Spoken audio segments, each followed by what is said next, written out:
Hello বন্ধুরা, দেখো আমি চলে এলাম ঝুমা পাকশালায়। তোমাদেরকে আজকে আমি পুঁই শাকের তরকারি রান্না করব, পোস্ত বাটা দিয়ে মাখা মাখা করে তরকারি রান্না করে দেখাবো। তোমরা সাথে থাকো, দেখো আমি কিভাবে রান্নাটা করি। প্রথমে আমি কড়াইতে তেল দিয়ে দিলাম। এবার কয়েকটা বড়ি, ডালের বড়ি ভেজে নেব। বড়িগুলো আমার ভাজা হয়ে গেছে, আমি বড়িগুলোকে নামিয়ে নিচ্ছি।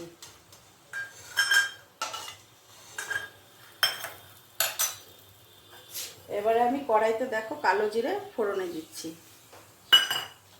কালো জিরে আর একটা কাঁচা লঙ্কা।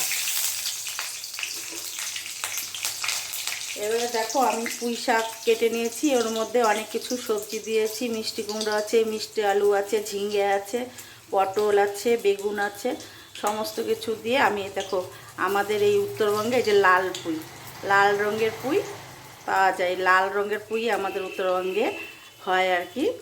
এই লাল পুঁই আমি তোমাদেরকে রান্না করে দেখাচ্ছি। দেখো লাল রঙের পুঁই, এই পুঁই শাকগুলো আমি এটা ছেড়ে দিলাম।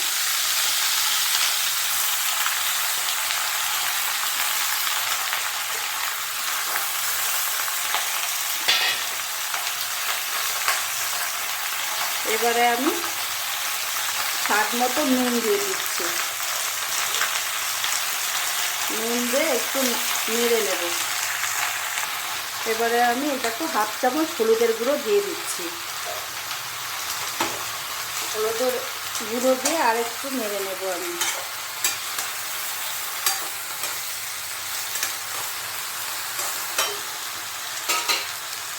এবারে আমি ঢাকা দিয়ে দিলাম, ঢাকা দিয়ে গ্যাসটাকে কমিয়ে দিলাম।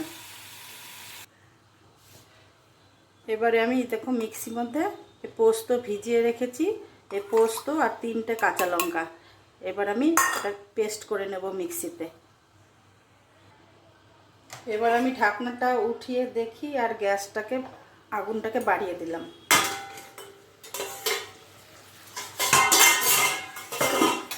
দেখো কতটা জল বেরিয়েছে সবজির থেকে।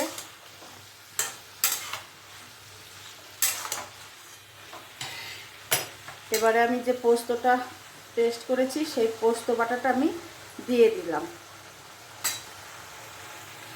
পোস্ত বাটাটা দেওয়া হয়ে গেছে, আমি আরেকটু নাড়াচাড়া করে নিচ্ছি, মিশিয়ে দিচ্ছি।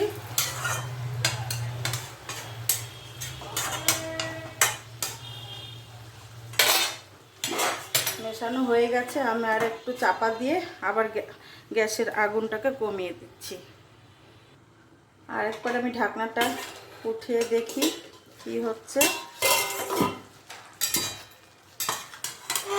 দেখো বন্ধুরা, অনেকটাই জল বেরিয়েছে, সেজন্য আমি জলটাকে কিছুটা শুকিয়ে নেব। আর এর মধ্যে আমি দিয়ে দিচ্ছি এই ভাজা বড়িগুলো দিয়ে তারপর আমি জলটাকে কিছুটা শুকিয়ে নেব। এবার আর ঢাকাটা দেব না, এইভাবে শুকাবে। দেখো অনেকটা জল শুকিয়ে গেছে। এবারে আমি এই 1 চামচের মতন চিনি দিয়ে দিচ্ছি, কারণ সবজিতে একটু মিষ্টি না দিলে না ভালো লাগে না খেতে, একটু মিষ্টি দিতে হয়। আর একটু নাড়াচাড়া করে নিচ্ছি আমি। দেখো আমার রান্নাটা হয়ে গেছে। এই পুঁই শাকের পোস্ত বাটা দিয়ে তরকারি সম্পূর্ণ নিরামিষ পদ্ধতিতে করেছি আমি। এবারে গ্যাসটাকে বন্ধ করে দিলাম।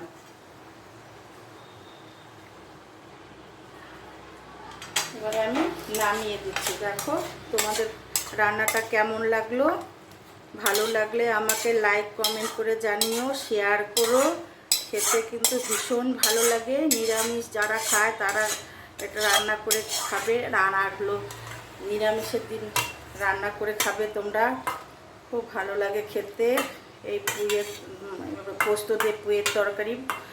যাই হোক, সকলে ভালো থেকো, সুস্থ থেকো।